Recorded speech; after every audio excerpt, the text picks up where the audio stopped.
Bom dia. Eu queria começar pedindo para levantar a mão quem já deixou de fazer alguma coisa simples por medo do que os outros iam pensar sobre você.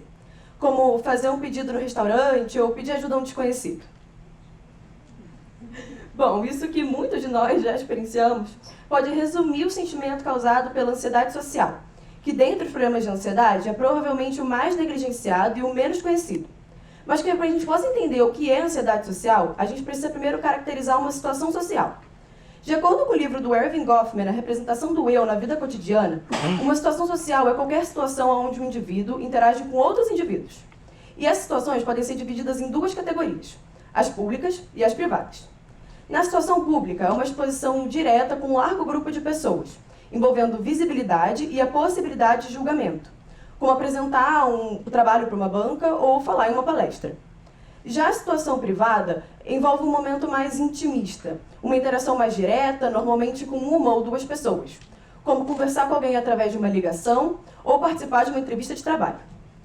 Você já se sentiu um nervosismo exacerbado ao ser submetido a qualquer uma dessas interações? A ansiedade social refere-se, portanto, justamente a esse nervosismo ou desconforto sentido em situações sociais simples do nosso cotidiano, devido ao medo de ser ridicularizado ou causar uma má impressão nas outras pessoas daquela interação. Meu nome é Bruna, eu tenho 17 anos e recentemente fui diagnosticada com ansiedade social. E talvez você agora esteja se perguntando, mas como alguém com esse diagnóstico está aqui, falando para um público? Isso acontece porque a minha ansiedade está muito mais relacionada às situações intimistas, às privadas, do que às situações públicas. É claro que falar em público ou até cantar para um largo grupo de pessoas me deixam extremamente nervosa. Eu ainda sinto aquele frio na barriga, sabe? Então, provavelmente, se eu começar a gaguejar ou falar muito rápido aqui, é porque eu ainda me sinto desconfortável. Mas nada se compara ao desconforto que eu sinto ao ser submetida a interações mais diretas. Seja uma saída com os meus amigos ou até falar com uma atendente de uma loja, essas situações fazem as minhas mãos gelarem e começarem a tremer. Apesar de ser um diagnóstico recente, eu sempre fui uma criança muito introvertida. Eu tinha dificuldade em socializar, ao ponto de que eu só fazia amizade se eu fosse incentivada pelos meus pais. Mas foi principalmente durante a pandemia do Covid, em 2020, que meu quadro de ansiedade teve uma piora drástica. Eu estava no 7º ano e esse primeiro ano nem foi tão ruim. Mas no ano seguinte as turmas mudaram na escola. E de repente eu me distanciei de todos os meus amigos, me isolando além do espaço físico. Eu estava numa turma nova, no estudo virtual, que também era um modelo completamente inovador para a época, e eu parei de falar com as pessoas mais próximas de mim. Além disso, costumes básicos que eu costumava fazer no dia a dia, como falar por alguém através de mensagens ou até conversar cara a cara, se tornaram um motivo de ansiedade.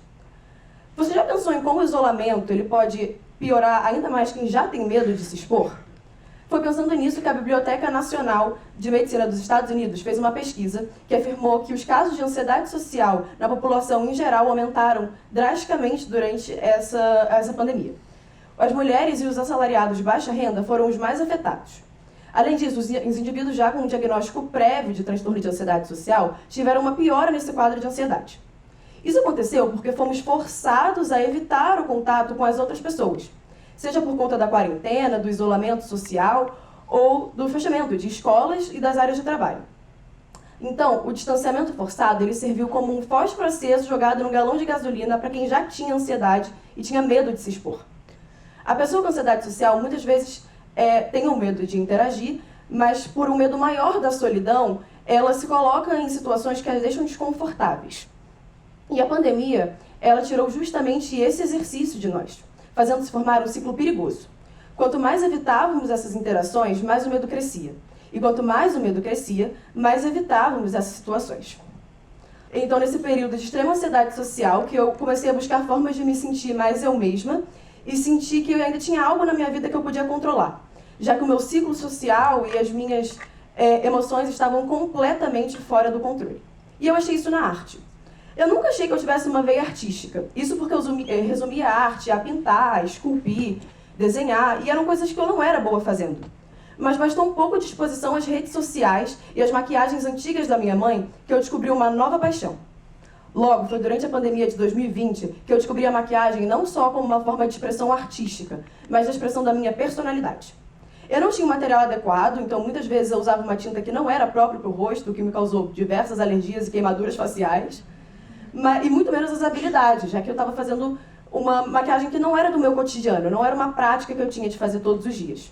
Mas eu tinha 12 anos e eu já me encontrava completamente isolada do mundo externo, evitando falar até com as pessoas mais próximas, os meus pais. Um estudo da plataforma cultural global O Movimento, chamado de Maquiagem, o Efeito Covid, afirmou que durante o isolamento social nós fomos impedidos de seguir com as nossas rotinas habituais e da nossa vida social tradicional.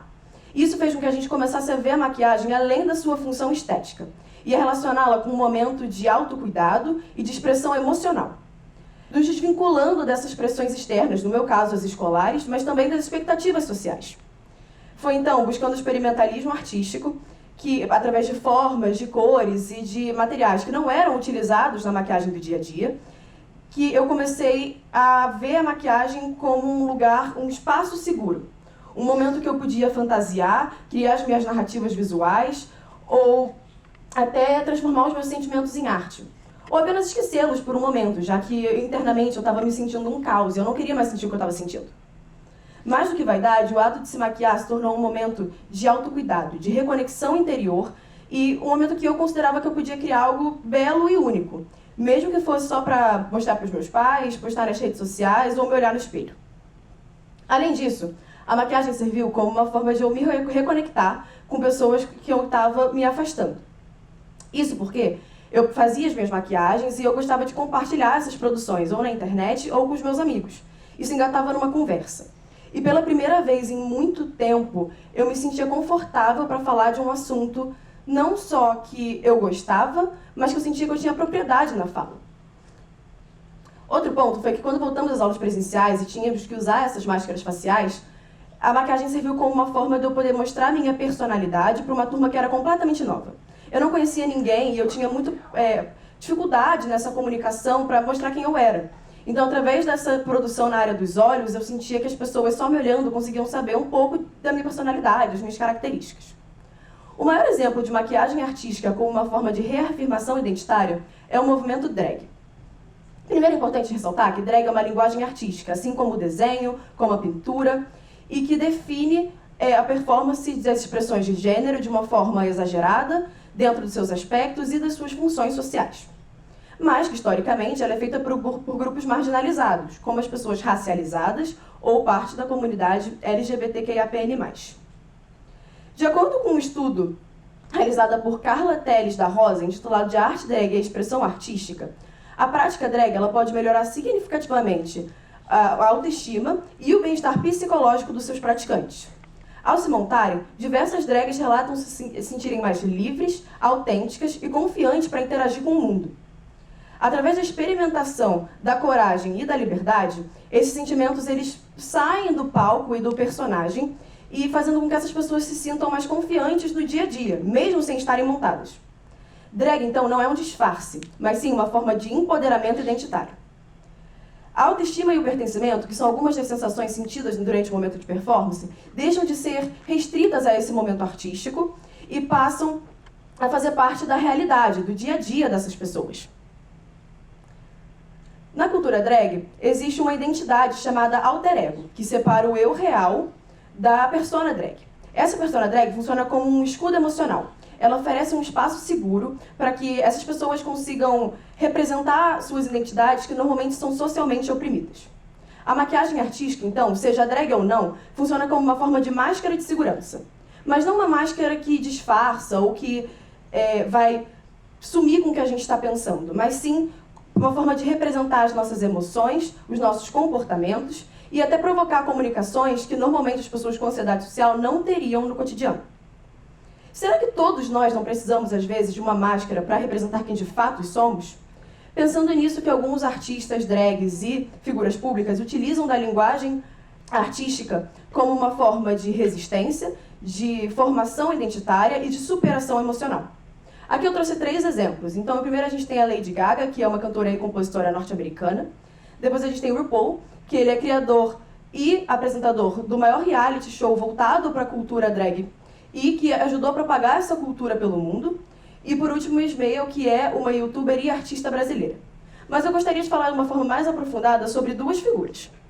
A primeira é a Chappell Roan, que ganhou fama nos últimos anos devido ao seu visual extravagante e às suas performances teatrais. A liberdade, a ousadia e o exagero contrastam com a sua personalidade fora dos palcos. Ou seja, essa maquiagem e esse figurino funcionam como uma armadura para ela conseguir lidar com a sua personalidade mais tímida e que tem medo de confrontos e de situações mais intimistas. Outra figura é a Pabllo Vittar, artista e cantora brasileira, que já disse em diversas entrevistas que, como a Pabllo, como artista, ela se sente forte, segura de si. Já como o seu eu real, ele é mais tímido, mais retraído. Essas pessoas, através das cores, dos brilhos e dos exageros, mostram que a gente não precisa se moldar ou se apagar para sermos aceitos. Olhando para essas pessoas, eu percebi que eu não estava sozinha e que essa coragem também podia ser minha. Durante muito tempo, eu achava que para me proteger da minha vergonha e do meu nervoso, eu precisava me esconder, me camuflar. E eu não vou mentir, esse ainda é o meu instinto. Eu ainda tento me disfarçar no meio da multidão e evitar chamar atenção. Mas foi quando eu permiti me expressar, mesmo que no silêncio do meu quarto e utilizando pincéis ao invés de palavras, que eu olhei no espelho e pela primeira vez eu me senti verdadeiramente eu. O escritor irlandês Oscar Wilde afirma que o primeiro passo é o mais importante para o desenvolvimento. Ou seja, para a gente superar um obstáculo, a gente precisa começar de algum lugar. Você tem medo de alguma coisa? Ou sente ansiedade, seja pública ou privada? Procura algo que te traga conforto, que permita que você se sinta livre para se expressar, coisa que às vezes é tão difícil de fazer através das palavras, como eu tive essa dificuldade. A maquiagem me mostrou que eu não preciso estar confiante para interagir com o mundo. Eu não preciso me moldar para me encaixar. Ela me revelou, ao invés de me esconder. Muitas pessoas imaginam que a maquiagem possa fazer. Enquanto muitas pessoas preferem omitir e esconder os seus sentimentos, eu preferi mostrá-los no meu rosto, ao invés das cores, das formas e de muito brilho. Eu ainda não superei 100% a ansiedade social. Eu não posso nem ser hipócrita e falar que já superei e estou muito bem, eu não estou. Mas eu hoje sinto que eu já estou nesse caminho. É óbvio que quando eu vou interagir, as minhas mãos ainda ficam suadas, o meu peito ainda aperta, eu travo e às vezes fisicamente não consigo socializar. Principalmente se estiver falando especificamente com apenas uma pessoa.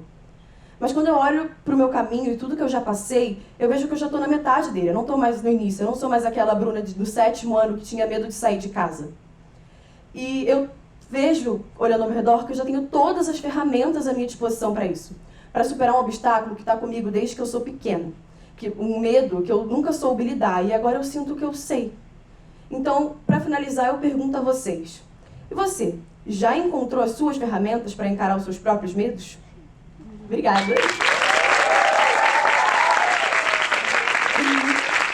Pode ser?